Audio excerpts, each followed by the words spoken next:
Every year, millions of people travel to a field in Wiltshire to stand in front of a circle of stones. For decades, scientists gave us a simple answer for why. Stonehenge is a calendar. In 2022, researchers called it a 5,000-year-old solar machine, 30 stones, 30 days, a Neolithic clock for tracking the seasons. The idea spread fast. Headlines, documentaries, textbooks settled fact. A year later, other scientists tore that theory apart. And while everyone argued about what the stones meant, other teams were scanning the ground around them. What they found wasn't a calendar. It was buried. It was massive, and it had been sitting there for 4,000 years. Stonehenge is one of the most studied monuments on Earth. After centuries of digging, you'd think there's nothing left to find. We picture the fields around it as empty, just grass, just sheep, the real story locked inside the stones themselves. But what if those fields aren't empty at all? What if archaeologists have been staring at the wrong half of the picture this whole time? To understand what was really happening here, we have to go back almost 10,000 years, to 8500 BC. Long before a single stone was raised, this was a damp, forested hunting ground near a year-round spring. Small bands of hunter-gatherers tracked wild aurochs through it. The proof: buried beneath what is now the car park, deep post holes that once held massive pine posts, totem markers, maybe lunar trackers.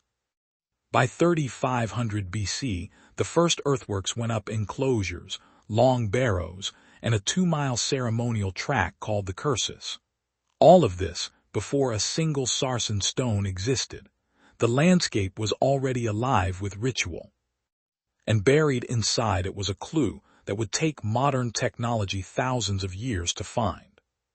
For most of the 20th century, archaeology stopped at the edge of the visible earthworks.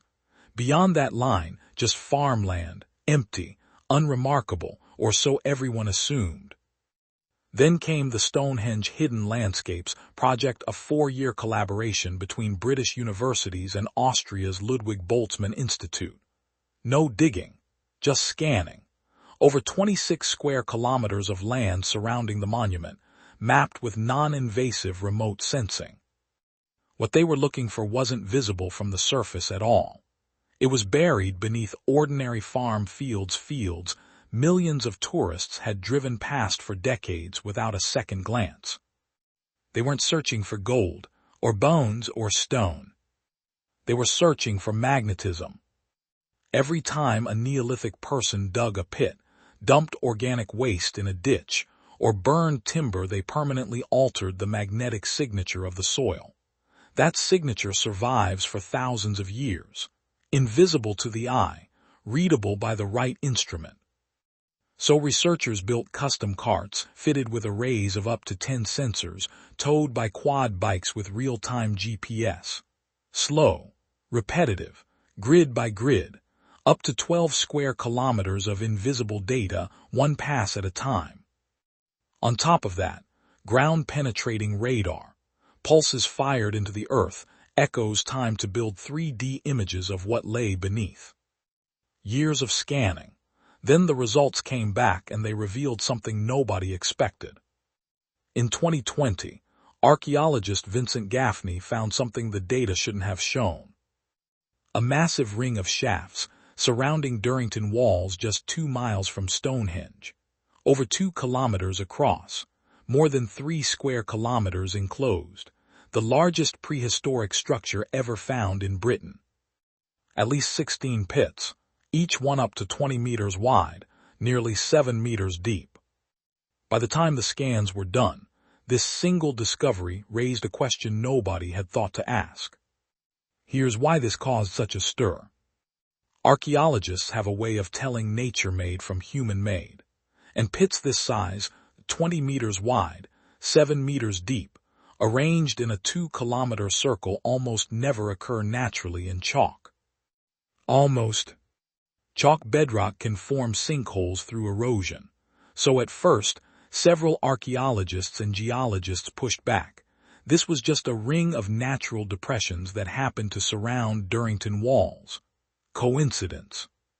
To settle it, scientists turned to two tools: optically stimulated luminescence, which reveals exactly when buried sediment grains last saw sunlight, and chemical analysis of what's layered inside the pits, because natural sinkholes fill up differently than holes people dig and maintain. If the chemistry and the dating matched human activity, the sinkhole theory was dead. The results flipped that script entirely. Between 2021 and 2025, Gaffney's team came back with borehole samples. The dating came back clear.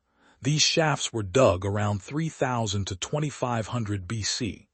Same period Stonehenge itself was rising. Then the chemistry sealed it.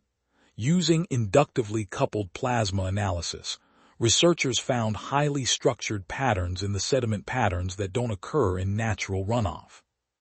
These pits weren't eroded by water. They weren't a collapse.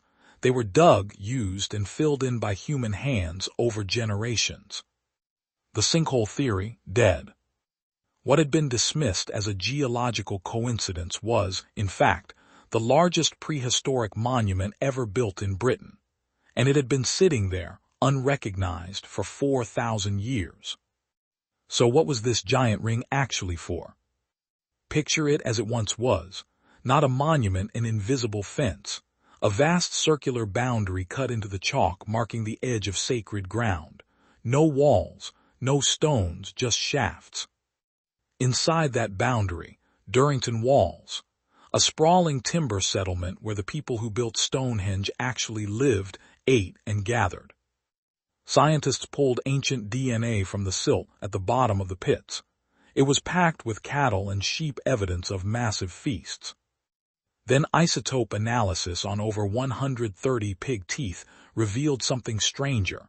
These animals were dragged in from Scotland, Wales, northern England, hauled across the length of Britain just to be slaughtered for midwinter feasts.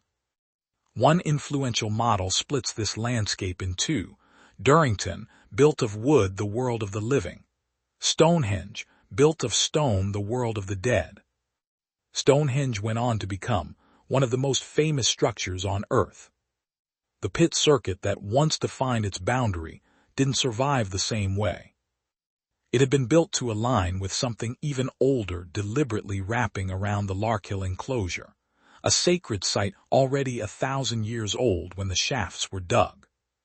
But the landscape kept changing, bluestones rearranged, sarsens raised, new circles, new avenues, the sacred geography reshaped again and again. The pit boundary got filled in, capped with clay, erased from the surface, not by collapse, not by disaster, just built over, forgotten. For 4,000 years, nobody knew it was there. The pit circuit vanished from view, but what it represented never disappeared. It was the first line of a much bigger story, one written not in the stones you can see, but in the ground beneath your feet. The place sold to you as a simple solar calendar, one monument, standing alone in an empty field, may actually be just the visible center of something far bigger.